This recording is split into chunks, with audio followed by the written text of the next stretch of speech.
Hello there, it's that time of the week again, so we're back as usual with an interesting array of stories. Welcome to Colors of India. I'm Soumya Balakrishnan.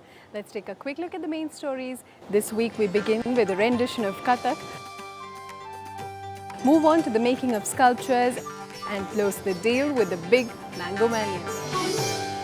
The first story this week is a Kathak rendition, one that will hold your attention for the poise and the grace that this dancer commands.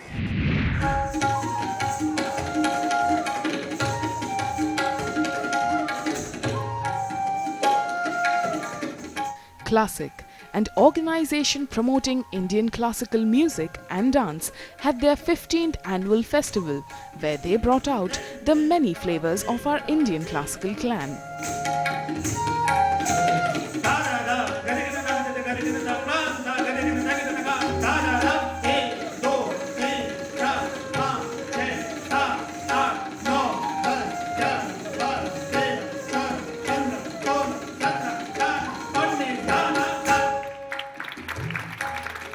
It started with the aim of giving artists, good artists but not known, a platform to perform and get an exposure to reach out to people, and of course more important, to continue the legacy, our rich culture, and reach it out to the people. Coming out strongly with her passion towards classical dance, Tanushree Roy is a young Kathak artiste holding on to her culture. Through her performance, she brought out the kavita, or poetry form used in Kathak, where she unfolded a lyrical episode between Radha and Krishna. Still perfecting her skills, her expressions and gestures flawlessly expressed the feelings, like in Govardhan Leela, where she depicted Krishna's epic story of lifting Mount Govardhan.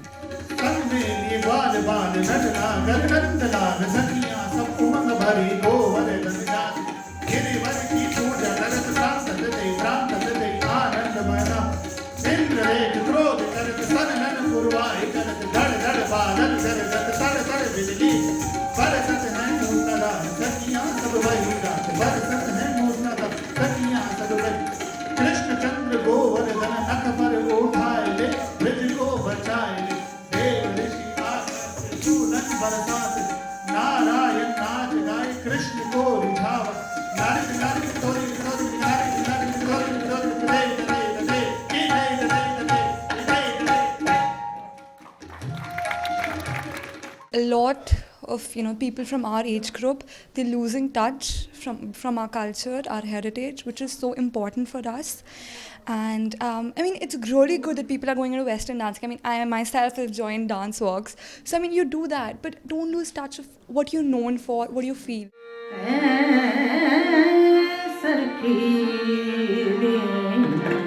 The leading representative of Pandit Chinmoy Lahari's Gharana, Mandira Lahari, masters in the style of Khayal, Ghazal, Dadra, Thumri, among many others. Inheriting a unique vocal style, her singing is characterized by careful treatment of ragas. She develops her tans and sargams on a variety of rhythmic patterns.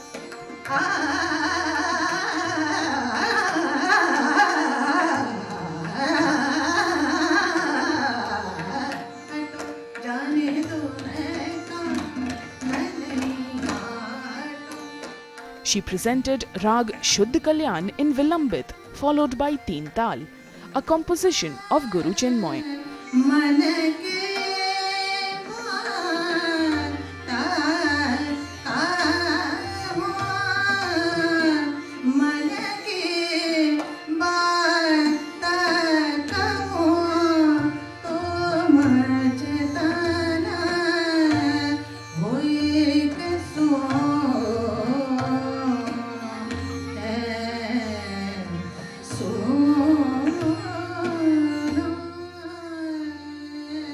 When we perform a rag, so rag should be perfect and rag should be clear. We shouldn't distort it. And there are so tans and sargams and bistars. Bistars mean expandation. जैसे वो स्वर बोल के और ख्याल का meaning ही होता है कल्पना, जैसे हम बोलते हैं ना, imagination. You should have that imagination in your mind.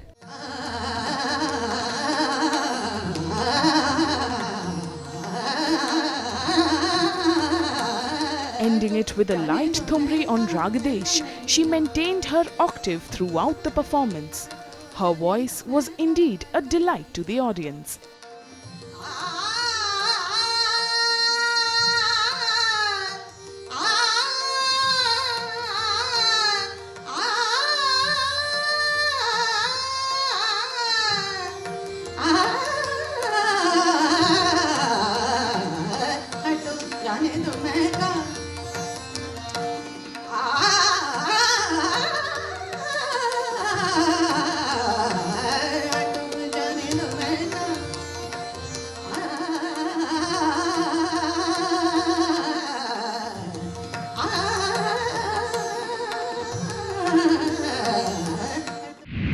Young and seasoned performers on the same stage, now that was some show.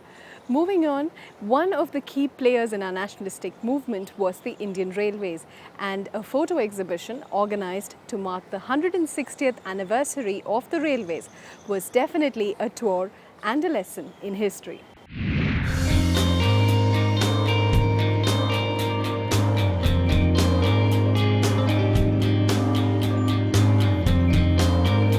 With the hanging lanterns and iron benches, the setting takes you to the railway platforms of the pre-independent India. 160 years ago, more precisely on the 16th of April 1853, the first passenger train ran from Boribandar to Thane. It was a monumental event for British India, and a glimpse of these extraordinary moments were reflected at IGNCA's railway exhibition.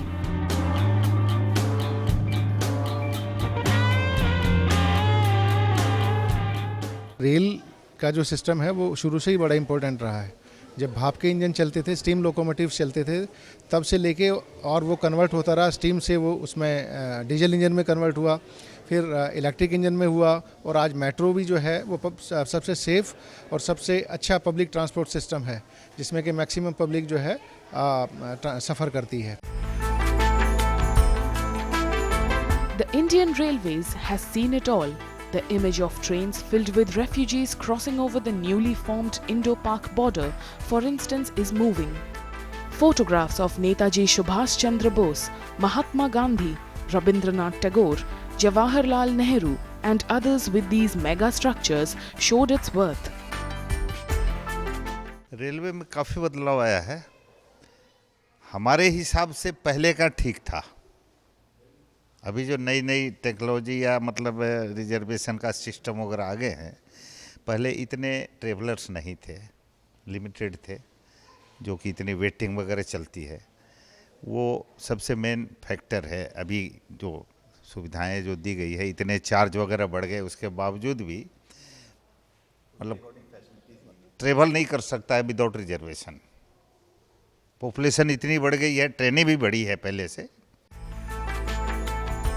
Station architecture was an important topic. The new stations were created keeping in mind the architecture of the state and the British sensibility. To make the presence of the new government visible, grand stations were built in Calcutta, Delhi, Bombay and Madras. I really saw a train from Matheran. You know, it's a very simple wooden train, which is presently it is also working. And मैं अभी 100 साल पहले जब ये train बनी थी, आज भी मैं गया तो बहुत अच्छी लगती है मतलब देखने में. और इसके अलावा कोई और कम्युनिकेशन मतलब उधर कोई जाने का रास्ता भी नहीं है. तो ये बहुत ही ज़बरदस्त चीज़ थी जो हिंदुस्तान में ट्रेन बनी. Billboards of Murphy Radio and people holding hoardings on railway premises marked the beginning of marketing and advertising ventures. From open carriages and wagons to introducing catering and different passenger amenities, the railway industry grew rapidly before becoming today's familiar self. From the days of the Raj, the nationalist movement, and then finally to the creation of a nation, these guys have seen it all, which is why they are called the lifeline of India. Now it's time for us to go on a quick break here. I'll see you on the other side. Coming up next is the story of bronze making, followed by some melodious Hindustani music. Welcome back. Every time I look at a sculpture, I wonder how it was created, how did the idea evolve, and what happened to it. Well, this story up next is for those of you who asked similar questions.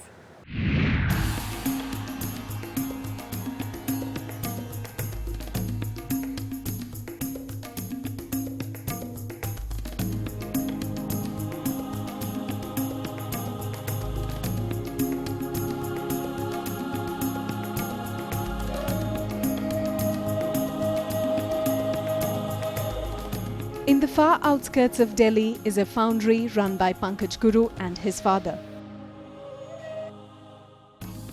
Both established sculptors known for their unique style.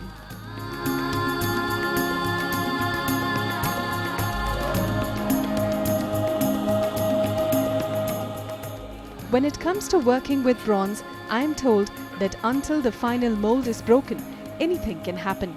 And it is the predictability of this unpredictable that thrills most artists. This workshop translated into a learning ground for me as well. Something which is attached has a reason for it, becomes art, and the pieces which are just made for decorations become craft. So, my pieces are usually like, they are related to humanity.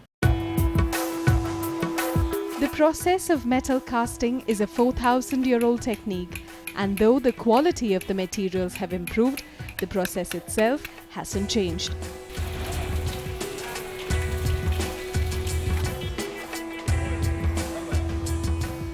In the commercial market, a bronze sculpture is an expensive investment, and the reason for this is the many man-hours needed to complete a single piece.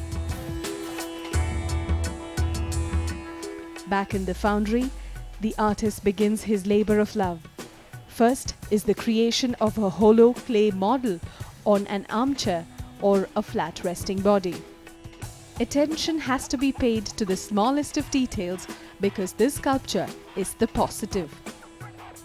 Every step has to be taken care of, because if a flaw is made in any step, then what happens is the whole piece is D-shaped or is not the desired shape of sculpture that you had made. Solid pieces of bronze are then melted into a liquid state at 1250 degrees Celsius. The heat in the room becomes unbearable, but there is more work to be done. Impurities in the metal will rise up and it has to be taken out. Liquid bronze is then quickly and precisely poured into the ceramic shells, and in mere minutes, the negative space inside the shell becomes the positive bronze casting. It is then immersed in water and the ceramic casting chipped away. India is one of the largest shipbreaking dockyards. One of the most vital engines are made in gunmetal or bronze, that we call it. So that bronze is one of the purest quality, which has 85% copper, 5% tin, 5% zinc and 5% lead. So we use that material to make sculptures. Most times, bronze sculptures are made in parts. The torso, leg and head are then welded together. The last step is patination or coloring. The statue is heated to 250 degrees Celsius and is sprayed with chemicals that will react to temperature variation, giving it a predictable set of colors. I know I will never be able to look at another sculpture without thinking of the warmth of the pouring room, and then the thrill of finally pouring it, and of course, the tension just before breaking the cast. Now, if there's one thing that we're never short of on our show, then it's music, so sing along if you know how.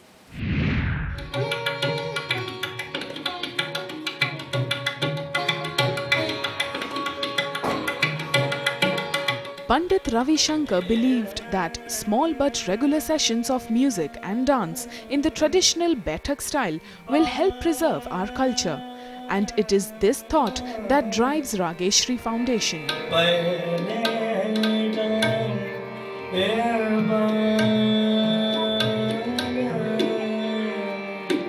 Ragi Sri Foundation was basically started by my Guruji Ustad Harrison ji, who has been serving the classical music for the past 30-35 years. We want to promote young artists who need a platform, who are really struggling, and young bright artists who are deserving.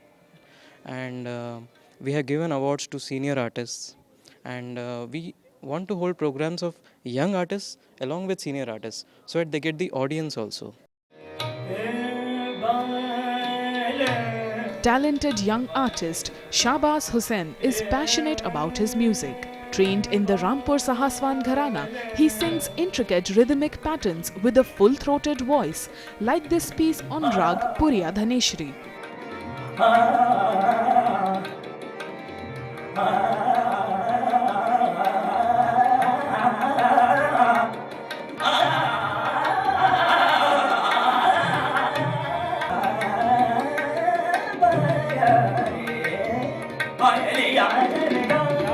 His rapid elaboration of tans on a tarana in Rag Bihag is the hallmark of this gharana.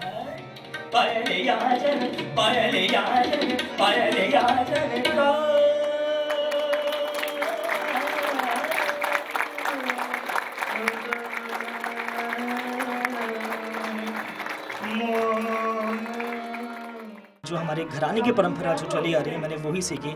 तो मैं नहीं समझता हूँ कि western music को अगर हम Indian classical music से अगर जोड़ेंगे कि तो कुछ अच्छा हो पाएगा। हालांकि आजकल हम देख रहे हैं कि काफ़ी फ्यूजन हो रहा है, वो हो रहा है, वो ठीक है, बट जो हमारी एक परंपरा की गायकी होती है वो तो परंपरा की ही रहेगी, वो उसको कोई चेंज भी नहीं कर सकता। जो राग बजते हैं, प्रहर के हिसाब से हम राग बजाते हैं, सुबह दोपहर शाम रात, उसका अपना एक असर होता है। अगर उस असर को, जैसे हमारी मेडिसिन में जैसे असर होता है, पर्टिकुलर कोई आप इलाज करते हैं तो उसके लिए पर्टिकुलर मेडिसिन देते हैं, इसी तरह जब किसी को पर्टिकुलर कोई ट्रीटमेंट चाहिए तो हमारे रागों में उतना असर है। आपने सुना होगा कि पहले हमारे जो विद्वान हुए हैं तानसेन जी, जब वो गाते थे तो उसमें बारिश होती थी, दीपक राग गाते थे तो दिए जलते थे, तो तब तक वो असर था। तो हम चाहते हैं आज भी उसको हम बरकरार रखें, लेकिन वो चीज़ हम फीलिंग और डेडिकेशन पूरा लाएं कि हम उसको समझें और उस गहराई तक जाएं। तो हम इसके थ्रू बहुत सारे थेरेपी हैं जो हम कर सकते हैं।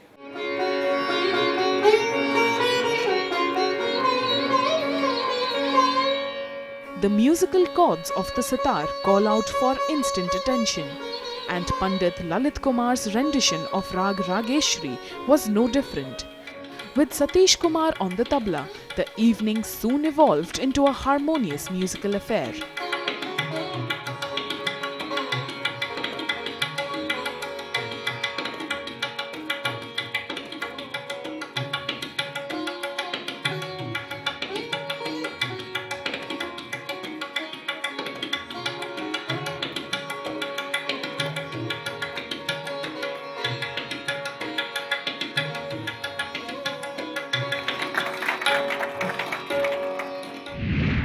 These Batak style festivals can sure take you back in time. And in case you're humming these tunes, continue to do so while we go in for a quick break. Up next is the Big Mango Festival. Welcome back. It is almost the fag end of summers here in Delhi, but how can I let it pass without partaking in the Mango Mania? Well, king of fruits, here I come.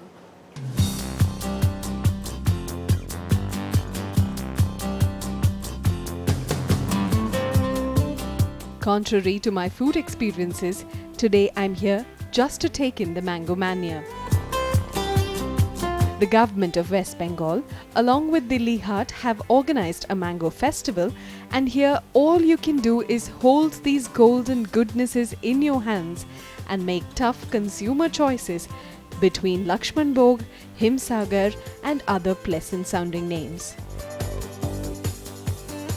I didn't know about the mango festival going on, frankly. I just saw the board and I walked in. In fact, the aroma of mangoes pulled me in. And obviously it is from my own state, so I was all the more elated because my state mangoes were here at disposal for me to pick up. Rows and rows of mangoes in varying shades of yellow and green. That's all there is, but I think it's more than you can ask for, especially considering where they all come from. 3 different mango varieties from the Malda district has made it to the GI list, which is the Geographical Indications list. And I'm tasting the first one on it, which is the Lakshman Bhog. Now, the speciality of this particular mango is that it's high on vitamin A and it's not very sweet. But then, the good thing is in the goodness of the mango, high on vitamin A.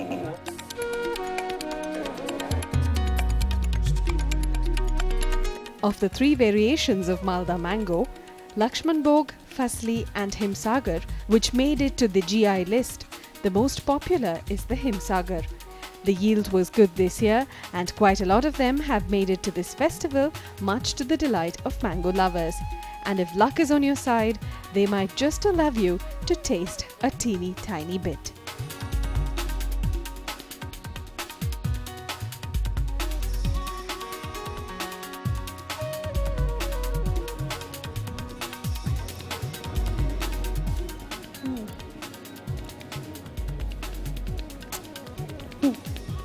Wow, now that is a very, very juicy large mango.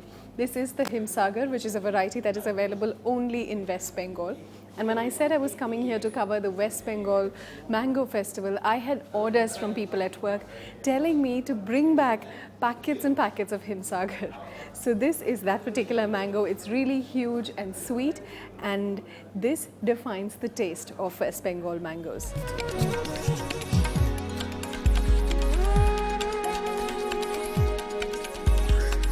Calcutta पे कई जगह पे होते हैं, जैसे मुर्शिदाबाद, मालदा, बर्धमान, इस जगह पे बहुत फलते हैं। ये आम बहुत मीठा है, जैसे रसगुल्ला होते हैं वैसे ही मीठा होते हैं, पर बाहर से वो कच्चा दिखते हैं पर अंदर से बहुत मीठा है। ये आम दिल्ली पे कई जगह नहीं मिलता, इसलिए मैं दिल्ली हाट आई हूँ आज ये आम खरीदने के लिए, ये शाम फेस्टिवल में आई हूँ। West Bengal Agro Industries Corporation also has a stall here where squash made from both raw and ripe mango pulp, jams and pickles are sold at very reasonable price. কম দামে এগুলো আমরা বিক্রি করছি, ভীষণই কম দাম। যেমন স্কোয়াশ হচ্ছে আমাদের 700 ml বটল 38 টাকা দাম, জ্যাম অল জ্যামস 500 গ্রাম 38 টাকা দাম, এবং অল পিকলস 400 grams only ₹30, 30 টাকা দাম। এবং আমরা এগুলো পাবলিকের কাছে দিচ্ছি, আমরা চেষ্টা করছি যে নো প্রফিট নো লসে এগুলো দেওয়ার জন্য। Packets of Govind Bhog rice also woo the kheer-loving Bengali. That aside, just the sight of these mangoes should bring you in. Well, this is one food trail where I did not get to go beyond my sense of taste. But this is also that food trail which allows me to take back these goodies and share it with family. And I hope all of you are able to do the same as well, because this fest is on till the 30th of June. Now it's time for me to say goodbye on the show. Do write to us through our Facebook page and I will see you next week on the same show. Take care and happy eating.